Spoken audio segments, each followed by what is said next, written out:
I want to focus on how you got rolling with myopia management. I'm going to throw it over to Zac. Tell me how that process started, because Joelle, when you mentioned that, the bell went off, for me, that saddled with student debt, the prospect of private practice is not a possibility coming out of school. Getting your feet wet, having to pay off everything that you're dealing with. Myopia management should feel like, a huge obstacle. And I think most,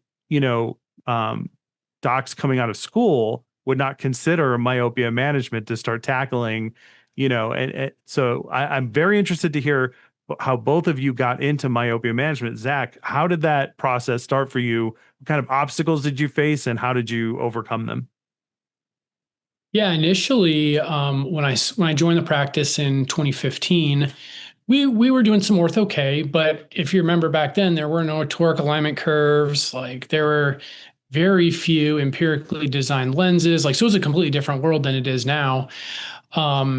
My site was not FDA approved, and atropine was around. It was just like we weren't really doing it because not that many people were doing it. So, at least in the state of Minnesota, the practice I was a part of was almost a pioneer in myopia control, and now we have many practices that are involved with it. So, I mean, to answer your question, like I kind of got a little bit of a head start. My previous boss had like set this protocol up. It was just kind of evolution of the practice to grow this, but the main key is like we have a process built in place that allows our practice to adopt specialty patients. That's just really intuitive. And because we build our entire practice around specialty patients, it was really easy to transition more and more myopia control patients into the practice.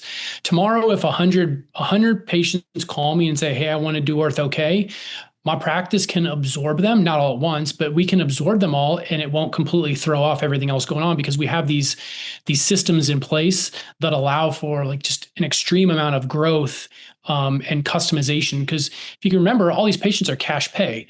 Like they're just, I mean, you have to develop a system around these patients to make it work. Most practices, their hurdles are they've developed their system around insurance reimbursing low amounts and seeing high volume number of patients and like creating their practice around the rules of insurance. And if you can break free of that, or at least start to break free of that and give yourself an opportunity to spend a longer appointment time with patient and like explaining the process to them, you can talk about dry eye, you can talk about scleral lenses, you can talk about ortho K. Like just it opens up so many avenues because you just have the freedom and time to speak with the patient. I think time is the biggest factor that doctors are going to run into as far as implementing this.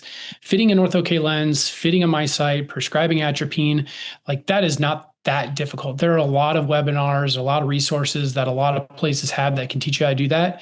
But it's just logistically getting the pieces in place to not disrupt the other systems you have within your practice that I think is more on the practice management side. Really, that's such a hurdle. Right. One thing Yeah. I think, Zac, that like I remember, because it's interesting living with somebody that like owns a practice, but I remember maybe this would be something that you could like expand upon would be when you did absorb all those patients. So there might be practices out there that like have a handful of ortho K patients or like have some, and your fee structure wasn't quite like what you wanted it and you wanted to spend more time with patients. And I remember you sitting down being like, I have to start charging more because this is never going to work. I can't spend all this time with these patients. And so, maybe there are some practices out there that are kind of established, but there's a new grad coming in and there's a new associate coming in and they're like, this could be huge, but we need to like reevaluate how we're doing this if we want it to actually be profitable. So maybe speak to how you like switch that up. Cause I remember those, like, how am I going to tell everybody we're going to raise prices or how are we going to do that?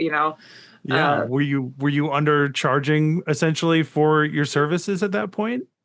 Yeah, probably. I mean, just to be clear, Joelle still charges more than I do. But when patients come and see her for a consult and then be like, well, why does she charge more? I was like, well, she's the boss. She's the wife. I'm Like better. she does.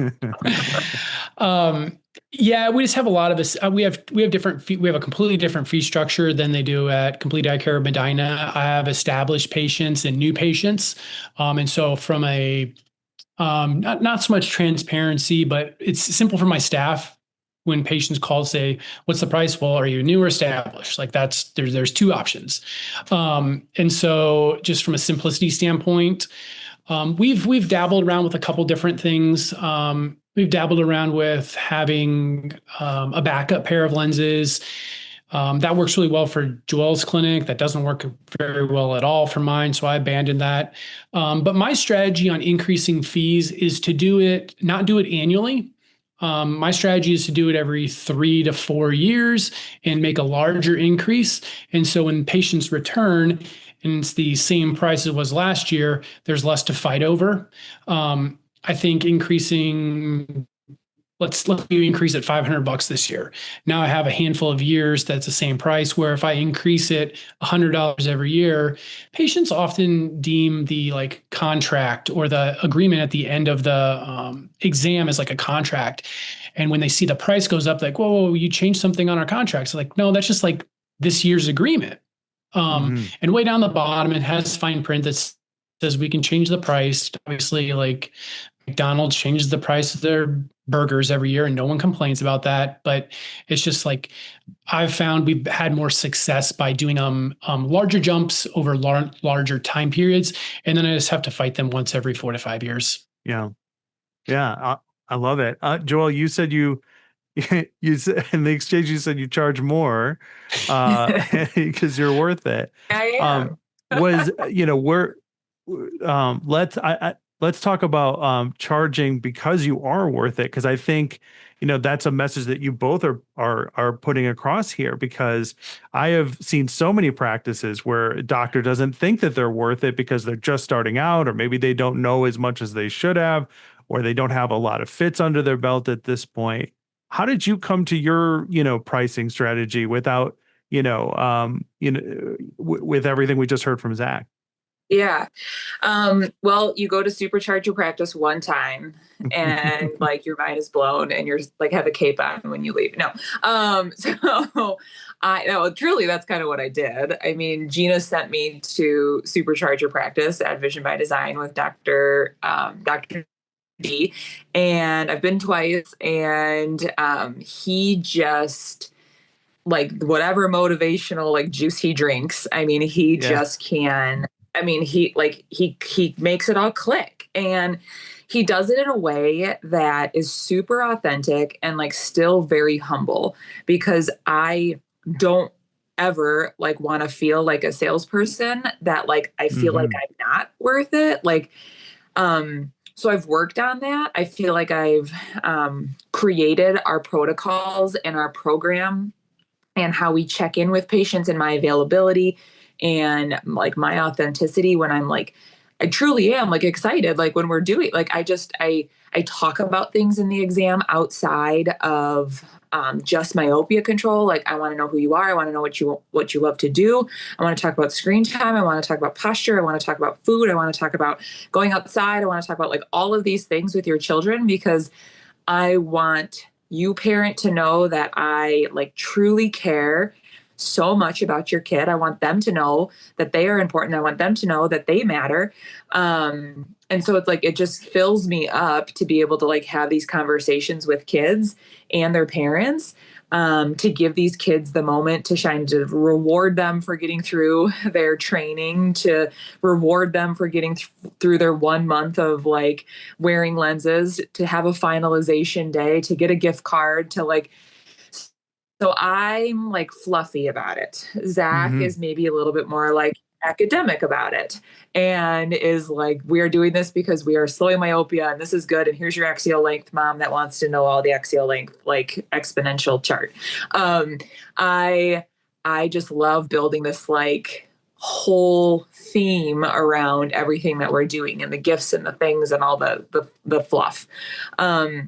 So when I got into it and I went to Supercharge, I was like, this is something that I can really invest in myself day to day. And I can go to work and I can feel super filled up, and I'm not just sitting behind a phoropter and like looking at optic nerves or something, which, okay, I can do that too, but like I would rather Sure. much have these conversations. And so how I got over some of that like imposter syndrome, I think was really just stepping back and like figuring out a protocol that made me not feel like an imposter. Like, what about this how can I put a unique spin on this, that if I was a parent walking in and somebody presented me this plan and was like, here's what we're going to do for your kid all year long. And I'm going to give you my cell phone number and like, you can text me anytime. And you know, what can I do for a parent to be like, whoa, like this is, I care, but this is also something totally different. And when I set some of those things in play and I had like a handful of like really great, just like stories, like really great patient stories and stuff, I feel like I just got more and more reinforced that even though I might not know, and I probably still don't know, like all of the ins and outs of every peripheral curve that Zac could probably name off the top of his head and how to adjust and how to do all these things, I am finding such joy in like building our program and just changing things a lot too. Like we're still getting younger kids, but we're getting a lot of older, like our kids are aging a little bit. So how do we still bring that same magic like into their program that you can get in like the younger kids program? So, that's where I think it's totally personal. Like you have to look at your own program. And if you're like, I charge this much because I know the science and we're going to use the axial length, we're going to use the myo, we're going to use this, and we're going to use all these instruments, then great. Like charge it because you've got the instrumentation to like totally blow everyone's mind and do it all. But if you're like, I've got a topographer and like, that's what I got. Like I got a topographer and like, but you build your program on like all the other stuff. Like what makes you happy? What would make you as a parent be like, I definitely would charge that. I definitely would pay this because I'm getting all these things. And one thing that Zac and I probably differ on is like, yeah, like I don't have to do all that stuff and I could still charge and parents would probably still pay. But there's just a fulfillment on it on my side that I'm like, I wouldn't want to do it any other way. And that's how I kind of got over that imposter syndrome, because I still kind of feel like, you go to VBD and you go listen to like all Kate Gifford, like you're like, what in the world, like this, or like Maria Lou, you're like, I am so this big, but I don't want that to take the fear away from like new people wanting to get into it. Right. Cause I feel like I just work in a normal practice. Like I see one patient at a time. I don't have a huge referral source. Like it's word of mouth. It's just batting 500, it's just, you just kind of see them as they come in. You talk about it as they come in. And it's been 9 years and it's like a slow roll. I think we're at like 170 maybe of patients. And I had 0 like 9 years ago. So, there's no like overnight sauce, but it's just a hustle. Like it's just, you keep doing it and you keep pushing through. I love it. I would Zac, say Joelle is definitely about the experience. She's like bought her patients like twins tickets if they complete the process, or like race cars or Lego sets. And like that's the experience you get when you go there. But one thing I think that we would agree upon, and this is not dependent on myopia control, is you have to believe in the technology. Like you can buy an IPL, and if you don't believe in it, it's going to fail in your office. So like whatever you implement, you as a clinician have to buy into. You truly have to believe it works, because whether you're focused on the experience or making the lens fit the best, or just like whatever your focus is, if you believe in it, then the way you speak about it is just going to be so much more high level, and patients are going to connect with it. Patients can tell if you're just doing it to sell them something. If you're interested in getting the rest of the episode, consider becoming a paid supporter of the Myopia Mindset. In addition to an extended version of this episode and every other episode that we do, you'll also get access to exclusive monthly bonus episodes of the Myopia Mindset. And I know you're interested. You've made it this far. You can do so on our Substack, myopiamindset.substack.com. I'll see you at the next one.